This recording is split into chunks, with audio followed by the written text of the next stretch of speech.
नमस्कार, मैं हूं सैयद सुहेल। यूपी यात्रा का कारवां सियासी रूप से हाई प्रोफाइल समझे जाने वाले अमेठी पहुंच चुका है। अमेठी 2010 में सुल्तानपुर और रायबरेली की तहसीलों को मिलाकर एक जिला बना। अमेठी उत्तर प्रदेश के बड़े शहर लखनऊ, कानपुर, वाराणसी और इलाहाबाद जैसे शहरों की तरह नहीं है। अमेठी किसानों का शहर है और यहाँ ज्यादातर लोग खेती किसानी ही करते हैं। तो अमेठी में यूपी यात्रा में हम किसानों की बात करेंगे और सबसे पहले आपको लेकर चलते हैं बहादुरपुर और मिलवाते हैं एक किसान से जिसके खेत खुशबू से महक रहे हैं। उसने गुलाब और रजनीगंधा की खेती कर रखी है। चलते हैं, मिलते हैं चलकर।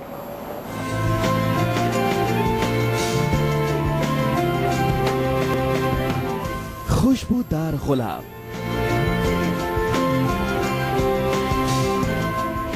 फिजा को महका देने वाला रजनीगंधा और इस खुशबू को अपने हुनर से सहेजने वाला एक शख्स। अमेठी के शफीर अहमद खान अपने बगीचे में एक एक फूल पर इनकी बारीक नजर रहती है, कहीं किसी फूल को कीड़ा तो नहीं लगा। बेहद नाजुक तरीके से और नाजों से एक एक फूल को सहेज कर रखते हैं, क्योंकि ये फूल इनकी जिंदगी में खुशियों की खुशबू लाते हैं।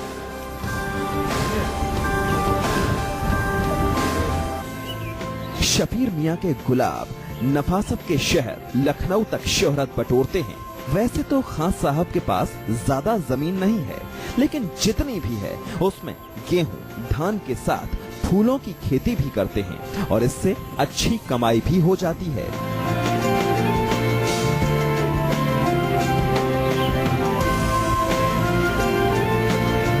कैसे ख्याल आया गेहूं धान की खेती किसान करता है ज्यादातर जी? आपके कैसे जहन में आया कि जो है फूलों की खेती की जाए और ये मुनाफे का सौदा होगा?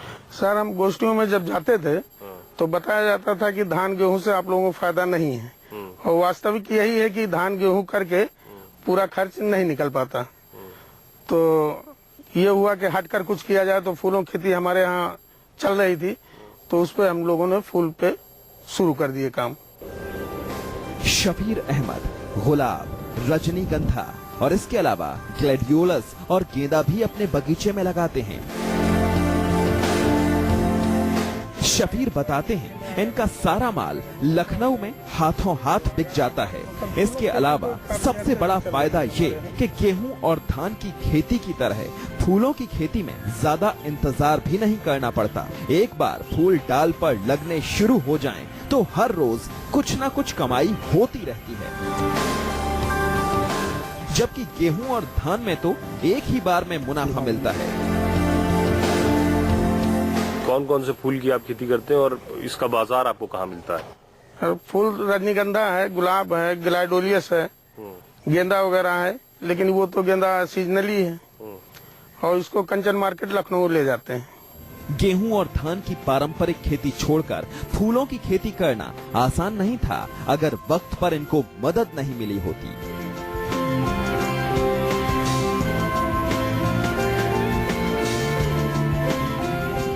खान साहब ने बताया इन्हें फूलों की खेती के लिए सरकार ने रजनीगंधा पर आर्थिक सहयोग किया। ग्लैडियोलस का बीज भी सरकार ने दिया। इसके अलावा खेती के लिए इन्होंने एक 85,000 का उपकरण भी लिया, जिसमें 35,000 का अनुदान मिला।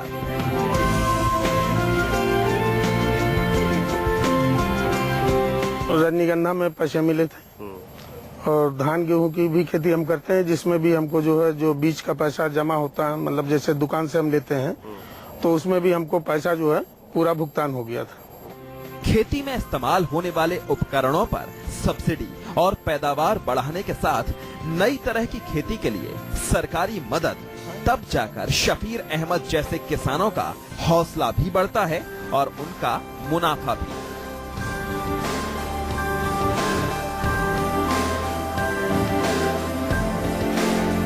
फूलों की खेती से खान साहब की जिंदगी सुगंधित हो रही है। आइए अब आपको मिलवाते हैं बाबा दीन से और चलते हैं जायस। बाबा दीन की माली हालत तो बहुत अच्छी नहीं थी, लेकिन कड़ी मेहनत और कुछ नया और अलग करने की चाहत से आज उनके कई हेक्टेयर में तालाब हैं और जिसमें मछलियां ही मछलियां हैं।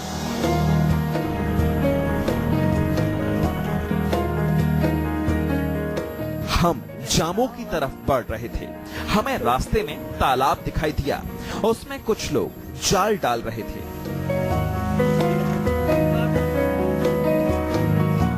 कुछ देर हमने उन्हें देखा तो उनके जाल में हजारों मछलियां थीं। इन मछलियों को चुन चुन कर एक शख्स तालाब में फेंक रहा था और कुछ को जाल में ही छोड़ रहा था।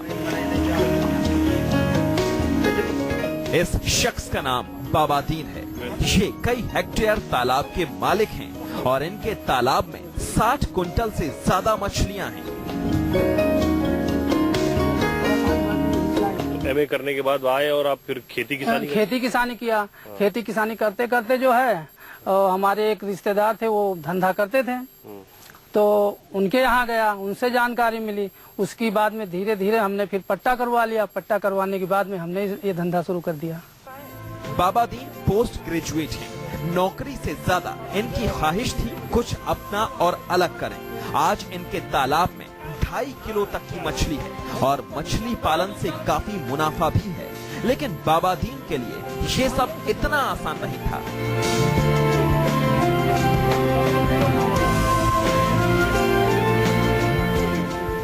घर के आर्थिक हालात बहुत अच्छे नहीं थे। बाबा दीन के 5 भाइयों के बीच 11 बीघा ही जमीन थी। पांचों भाई मिलकर इतनी ही जमीन पर खेती करते थे, जिसमें 5 परिवारों का गुजारा संभव नहीं था। तंगहाली में बाबा दीन का हौसला नहीं टूटा। फिर उन्होंने कुछ वक्त पहले खेती के साथ साथ मछली पालन का भी काम शुरू किया।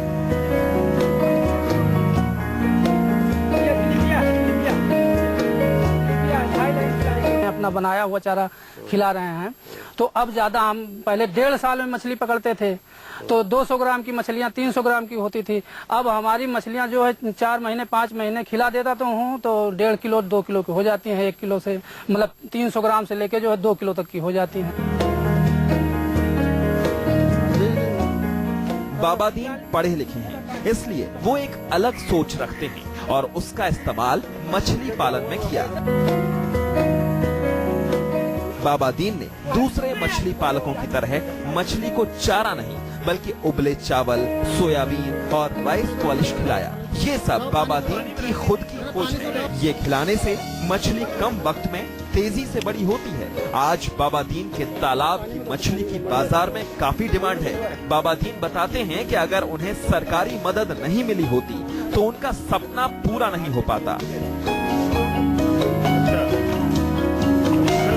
मैंने जो है इसको तालाब को कंप्लीट करवाया तो ये इसमें जो है हमें अनुदान 49,000 रुपए का मिला। मछली के बच्चे मिले, चारा मिला और दवाइयाँ मिली और टॉनिक सिरप मिला, एक्वा हेल्थ है। और समय समय पर अधिकारी लोग आते रहते थे देखभाल करने के लिए। बाबा दीन ने एक तालाब 10 साल के लिए किराए पर लिया है, जिसके लिए वो 10 साल के 70,000 रुपए देंगे। लेकिन उनका मुनाफा हर साल लाखों में है। ऐसे में तालाब का किराया भी निकलेगा और जिंदगी को बेहतर बनाने के लिए पैसा भी इकट्ठा होगा। बाबा दीन की तरह रामदेव की कहानी भी प्रेरणा देती है। रामदेव कई मल्टीनेशनल कंपनियों में काम करने वाले लोगों से कहीं ज्यादा सालाना कमाते हैं, जो साल का 10 से 11 लाख रुपए है।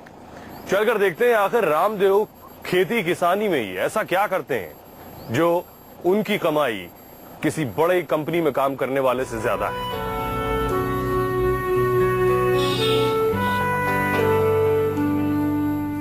नीले आसमान के नीचे सफेद चादर और उसके नीचे लगी हरी मिर्चों से साल की 5 लाख की कमाई। ये रामदेव हैं। गेहूं धान के अलावा मिर्च की खेती भी करते हैं। 15 बीघा जमीन से खेती की शुरुआत की और 1-2 सालों में साल भर में 10 लाख तक की कमाई पर जा पहुंचे। लेकिन रामदेव का बीता कल ऐसा नहीं था। छोटी उम्र में ही पिता की मौत हो गई। ऐसे में कम उम्र में बड़ी जिम्मेदारी थी। 10 साल मैंने इसको हल चलाया और किया तो साहब कपड़े पहन लेते थे तो खेती में कम पड़ जाता था। अच्छा खा लेते थे तो खेती मतलब कम पड़ जाता था, खेती के लिए पैसा नहीं रहता था। रामदेव शुरुआत में बड़े बुजुर्गों के बताए तरीके से खेती करते रहे। इससे इनकी जिंदगी में कुछ बदलाव नहीं आया। घर का गुजारा चलाना मुश्किल हो रहा था, लेकिन उन्होंने फिर एक कोशिश की और खेती को पॉली हाउस में बदल दिया।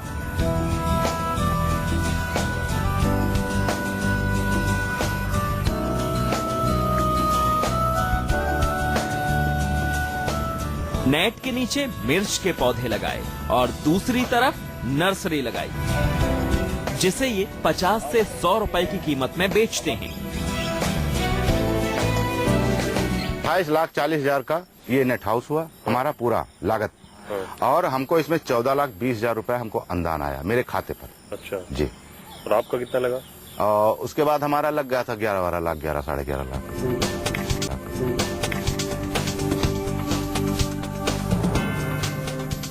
प्लास्टिक से बने पॉली हाउस में हर तरह की सहूलियत है, हवा भी मिलती है, लेकिन धूल और गंदगी से बचे रहते हैं पौधे। सिंचाई के लिए ड्रिप इरिगेशन का इस्तेमाल किया जाता है। नेट हाउस में लगी नर्सरी में रामदेव ने पीपल, फाइकस, बरगद, गुलचंदनी, अशोक, कंट्रोस के पौधे तैयार किए और इन्हें ये अच्छे मुनाफे पर बेचते हैं। 8 से 10 लाख रुपया कमाया जा सकता है साल का। जिंदगी में क्या फर्क आया आपको? कुछ आया? जिंदगी में बहुत फर्क आया साहब। इससे मान सम्मान बढ़ा, लोग कितने लोग देखने आए, सीख लेने आए, पूछने आए। जो गेहूं धान की फसल में नहीं हो पाया वो पॉली हाउस की मदद से हो गया। फसल के साथ नर्सरी और सब्जियों की खेती ने एक नया रास्ता दूसरे किसानों को दिखाया, जिसमें नुकसान बिल्कुल नहीं और मुनाफा लाखों का।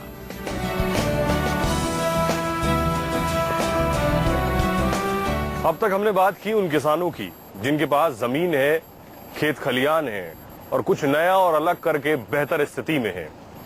लेकिन गांव में ऐसे और भी बहुत से लोग हैं जिनके पास न अपनी जमीन, न खेत खलियान और न अपना घर बार है। रोज कमाते हैं, रोज खाते हैं। उनको पूछने वाला कौन है? चलकर देखते हैं। सफेद शामियाने में लाखों की कमाई को देखकर हम महमूदपुर गांव की ओर बढ़ चले।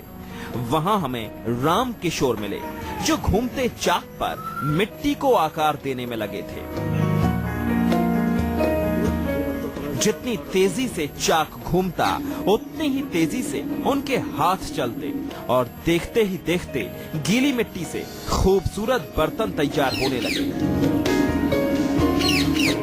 राम किशोर दिए बनाते हैं, कुल्हड़ बनाते हैं। इन्होंने अपनी कारीगरी से मिट्टी के बर्तनों को तो आकार दे दिया, लेकिन पिछले 15 साल से अपनी जिंदगी को आकार नहीं दे पाए। पत्नी सुशीला और 5 बच्चों के साथ फूस की झोपड़ी में 5 साल काट दिए। कितने वक्त से आप ये मड़ई में रह रहे थे, इस कच्चे घर में रह रहे थे? कब से? सर कच्चा घर था, वो गिर गया। 7 साल 8 साल हो गए। हाँ, कच्ची रही सी मड़ई में रहते हुए। तब से इसमें रह रहे हैं सब लोग, पूरा परिवार? इसी में धरना उठाना, खाना पीना, सब इसी सोना सब। कुछ साल पहले इनकी एक उंगली हादसे में कट गई, जिसके बाद से काम करने में मुसीबत आने लगी। ये कच्ची मिट्टी को अपने हुनर से बर्तनों के सांचे में ढालने लगे, लेकिन अपने कच्चे अरमानों को पक्का नहीं कर पाए।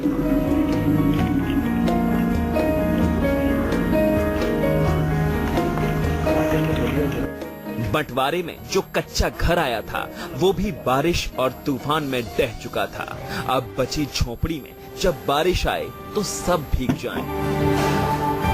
ऐसे में सवाल था कि ये जाएं तो कहाँ जाएं? परेशानी में खटिया मचिया सब टूट गई थी।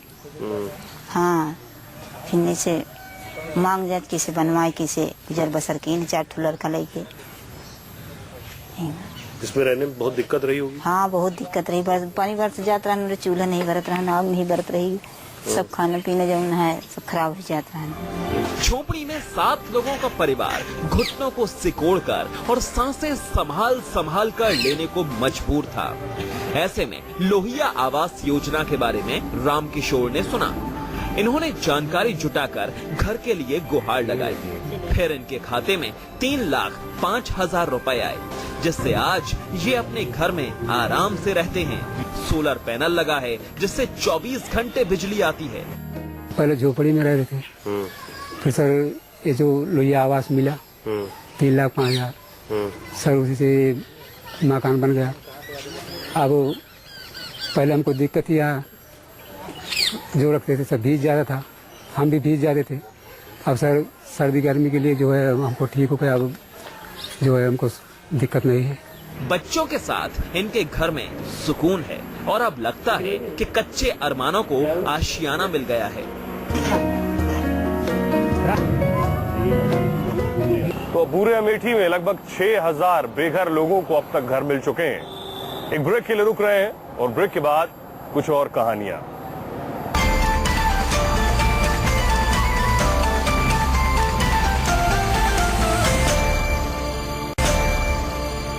आइए अब अमेठी के गांधी चौक चलते हैं और आपको मिलवाते हैं सत्तू जी से।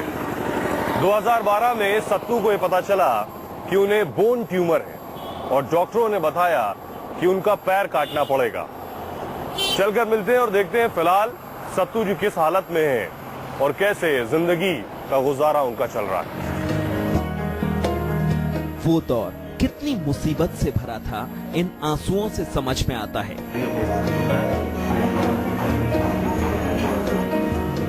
4 साल पहले सत्यनारायण के पैरों में दर्द हुआ, चलना मुश्किल हो गया। डॉक्टरों को दिखाया तो खबर मिली कि सत्यनारायण के पैरों में बोन ट्यूमर है। 2 बार ऑपरेशन से भी दर्द कम नहीं हुआ। ऐसे में डॉक्टर ने पैर काटने की सलाह दे दी। वो वक्त इस परिवार के लिए बेहद मुश्किल भरा था।